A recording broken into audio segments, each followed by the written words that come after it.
بھی عالم غلط ہو سکتا ہے، اللہ کا قرآن اور حدیث غلط ہے.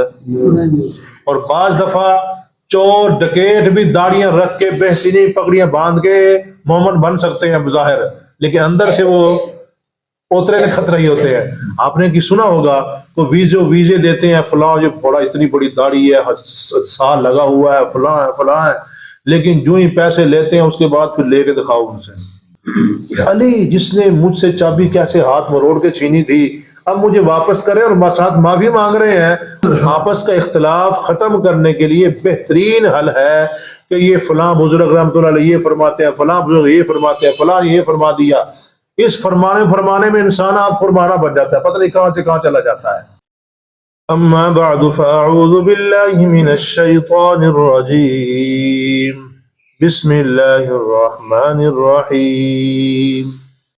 یا ایہا الذین آمنوا، اے لوگو ایمان والو، اطیعوا اللہ، اطاعت کرو اللہ تعالیٰ کی، واطیعوا الرسول، اور اطاعت کرو رسول کی، واولی الامر منکم، اور جو تم میں سے صاحب شریعت ہیں یا صاحب حکم ہیں.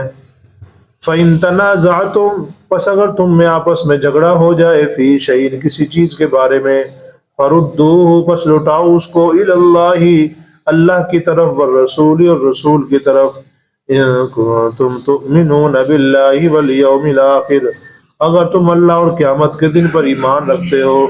ذالک خیر، یہ بہتر ہے، واحسن تأویلا، اور نتیجے کے اعتبار سے بڑا اچھا ہے. صدق اللہ مولانا العظیم. اللہم صلی علی محمد وعلی آل محمد کما صلیت علی ابراہیم وعلی آل ابراہیم انک حمید مجید. اللہم بارک علی محمد وعلی آل محمد کما بارکت علی ابراہیم وعلی آل ابراہیم انک حمید مجید. پچھلے درس کا خلاصہ یہ ہے، یہ پچھلی آیت ہے ان اللہ یأمرکم ان تؤدوا الامانات الی اہلیہا، اس کا ایک شان نزول بھی تھا. وہ شان نزول یہ ہے کہ جب نبی کریم صلی اللہ علیہ وآلہ وسلم نے مکہ کو فتح کیا نا، صحابہ کرام بھی نبی علیہ السلام کے ساتھ تھے.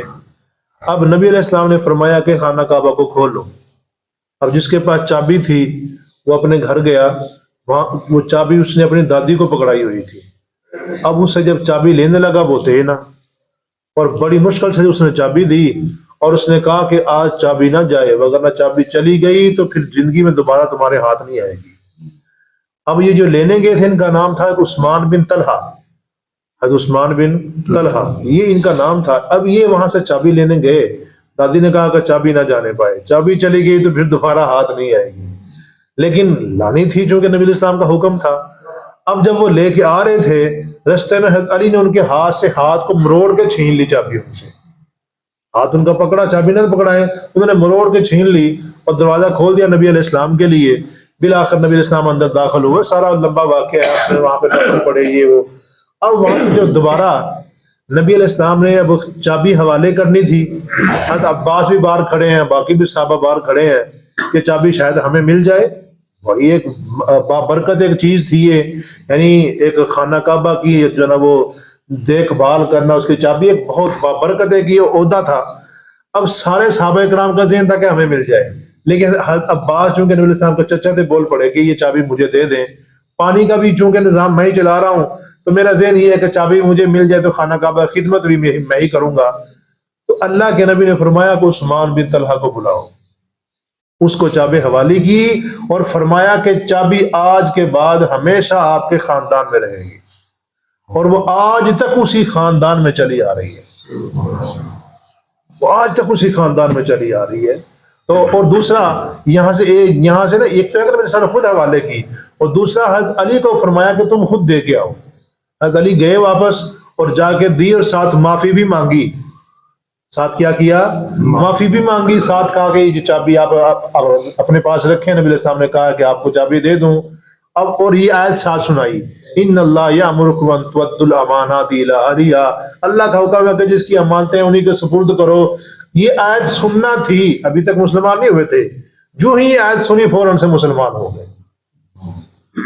علی جس نے مجھ سے چابی کیسے ہاتھ مروڑ کے چھینی تھی اب مجھے واپس کرے اور ساتھ معافی مانگ رہے ہیں اور ساتھ مجھے یہ آیت سنا رہے ہیں، یعنی اللہ کے ہاں بڑا کام زبردست ہے، یعنی اللہ کے ہاں بڑا مقام ہے کہ جس کو یہ عہدہ ملنا ہے فوراً سے مسلمان ہو، کلمہ پڑھ لیا، مسلمان ہو گئے۔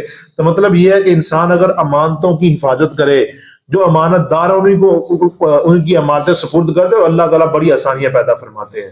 آگے جو ہے نا، یا ایھا الذین آمنو، اے لوگو ایمان والو، اطیعوا اللہ و اطیعوا الرسول، اطاعت کرو اللہ تعالیٰ کی، و اطیعوا الرسول، اور اطاعت کرو رسول کی۔ یعنی دنیا میں جو زندگی گزارنی ہے وہ نبی علیہ السلام کے طریقے کے مطابق گزارنی ہے، اللہ کے احکامات کے مطابق گزارنی ہے۔ وَأُولِي الْأَمْرِ مِنْكُمْ، اور صاحب حکم تم میں سے۔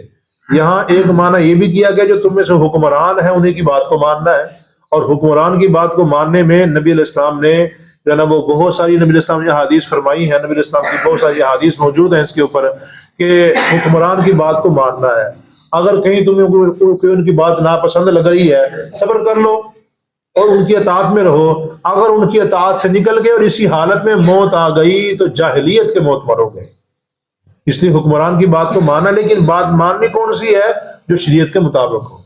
اگر شریعت کے مخالف ہو تو بات حکمران کی بھی نہیں ماننی، اگر شریعت کے مخالف ہو تو وہ بات نہیں ماننی کسی کی بھی ہو، اور اگر شریعت کے موافق ہے تو وہ بات ماننی ہی ماننی ہے، وہ ماننی پڑے گی تاکہ حکومت اور امن سکون سے رہے، حکومت بھی سکون میں رہے۔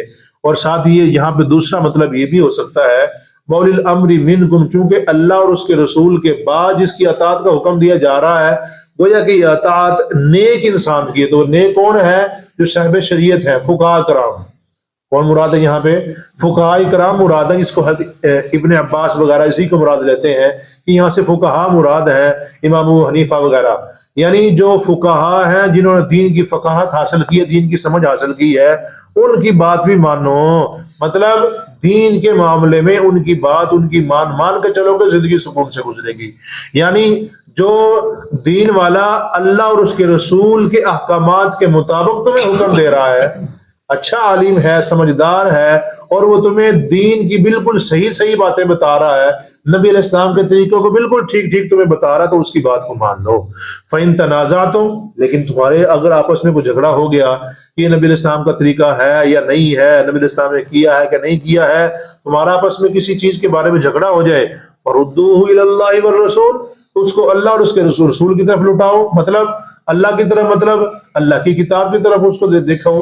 اگر اللہ کی کتاب میں ویسے ہی موجود جیسے تم کہہ رہے ہو پھر تو ٹھیک ہے، اگر وہ اللہ کی کتاب کے مخالف ہے تو ٹھیک ہے، نہیں ہو سکتی ہے۔ بہترین حل ہے، بہترین آپس کا اختلاف ختم کرنے کے لیے بہترین حل ہے کہ یہ فلاں بزرگ رحمۃ اللہ علیہ یہ فرماتے ہیں، فلاں بزرگ یہ فرماتے ہیں، فلاں یہ فرما دیا۔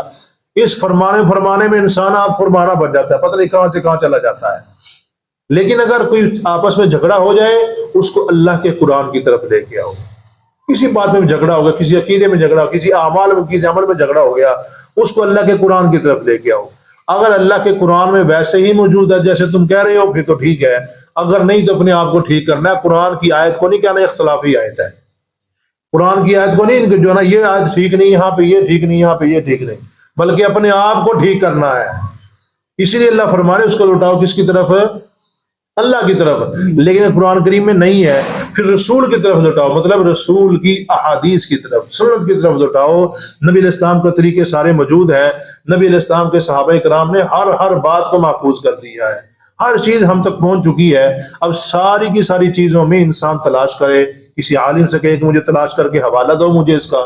اب حوالہ اگر مل گیا، وہ بات بالکل ٹھیک ہے، پھر تو اس کے مطابق عمل کر لو۔ اگر وہ نہیں ہے تو اپنے آپ کو ٹھیک کرنا ہے۔ اگر وہ کام بات آپ کی بالکل حدیث قرآن کے مطابق نہیں بن رہی تو کیا کرنا ہے؟ اپنے آپ کو ٹھیک کرنا ہے۔ اس میں پچھے نکالنا شروع نہیں کر دینی ہے، یا یہ کہنا شروع کرنی دینا فلاں بزرگ بھی بڑا فوجی سرکار ہے، فلاں بھی بڑا اتنا بڑا عالم ہے، اس کو کیا سمجھ نہیں ہے، فلاں نہیں ہے، فلاں نہیں ہے۔ بھی عالم غلط ہو سکتا ہے، اللہ کا قرآن اور حدیث غلط ہے۔ اور بعض دفعہ چور ڈکیٹ بھی داڑیاں رکھ کے بہترین پگڑیاں باندھ کے مومن بن سکتے ہیں بظاہر، لیکن اندر سے وہ اوترے کے خطرہ ہی ہوتے ہیں۔ آپ نے کی سنا ہوگا تو ویزے دیتے ہیں، فلاں جو بڑا اتنی بڑی داڑھی ہے، سال لگا ہوا ہے، فلاں ہے، لیکن جو ہی پیسے لیتے ہیں اس کے بعد پھر لے کے دکھاؤ ان سے۔ پتہ بھی نہیں چلتا یہ کون ہے، اوپر اوپر سے بڑے مومن تسبیح بھی درم درم گر رہی ہوتی ہے ان کی ہے، لیکن جو ہی پیسے ان کے پاس پہنچ جائیں پھر ان کو پتہ ہی نہیں یہ کون آیا تھا میرے پاس، میں یہ میں مسلمان ہوں کہ نہیں ہوں، پتہ ہی نہیں ہوتا ان کو۔ اس لیے ظاہری شکل و صورت نہیں دیکھنی، بلکہ کیا دیکھنا ہے، اس کی بات کیا ہے، اس کا عمل کیا ہے، یعنی بات اس کی بالکل حدیث و قرآن کے مطابق ہے کہ نہیں ہے۔ اگر اس کی بات قرآن و حدیث کے مطابق ہے پھر تو مان لو، اگر اس کی بات قرآن و حدیث کے مخالف ہے تو جتنا مرضی بڑا لگ رہا ہے وہ بڑا ہے نہیں ہے، جتنا مرضی بظاہر وہ بڑا لگ رہا ہے، اس کے جبے کبے سے انسان بڑا اچھا لگ رہا ہے لیکن وہ بڑا ہے نہیں ہے۔ اس لیے والرسول، اور رسول کی طرف لٹاؤ، ان کنتم تؤمنون باللہ والیوم الآخر، اگر تم اللہ اور آخرت پر ایمان رکھتے ہو، اگر تمہارا اللہ کے اوپر ایمان ہے اور آخرت کے اوپر یہ ایمان ہے کہ ہم نے مر کے اللہ کے سامنے جانا ہی جانا ہے، وہاں ہر بات کا فیصلہ ہوگا، تو تمہیں چاہیے کہ جو بھی بات آپس میں جھگڑا ہو جائے اس کو اللہ اور اس کے رسول کی طرف لے کے آؤ۔ ذالک خیر واحسن تأویلا، یہ اللہ تعالیٰ کے احکامات کے مطابق زندگی گزارنا، نبی علیہ السلام کے طریقے کے مطابق زندگی گزارنا، اولی الامر یعنی جو صاحب اختیار ہے، صاحب شریعت، ان کی بات کو ماننا، کوئی جھگڑا ہو جائے اس کو اللہ اس کے رسول کی طرف لوٹانا، یہ خیر بہتر ہے، واحسن تأویلا، اور نتیجے کے اعتبار سے بھی بہتر ہے، اس کا نتیجہ بھی اچھا نکلتا ہے، انسان کے آپس میں جھگڑے ختم ہو جاتے ہیں۔ وگرنہ انسان اگر اس کے کسی علاوہ کہیں اور لے کے جائے گا، جھگڑے بڑھتے چلے جائیں گے، بڑھتے چلے جائیں گے۔ جھگڑے کو ختم کرنے کا ایک بہترین حل یہ ہے، اس کو قرآن اور حدیث کے اوپر پیش کرو۔ اگر وہ بات آپ کی قرآن و حدیث کے مطابق ہے ابھی تو ٹھیک ہے، 100% ٹھیک ہے، اگر وہ آپ کی بات قرآن و حدیث کے مخالف ہے تو اس سے باز آ جانا چاہیے، چاہے آپ کو بتانے والا جتنا مرضی بڑا بزرگ ہو۔ اللہ کے قرآن کے مقابلے میں، نبی علیہ السلام کی سچی حدیث کے مقابلے میں کچھ بھی مقام نہیں ہے اس کا۔ اگر اللہ اور رسول کے مقابلے میں آ رہا ہے پھر اس کا کوئی مقام نہیں ہے، وہ پاگل ہے، وہ اس کی بات کو نہیں ماننا ہے۔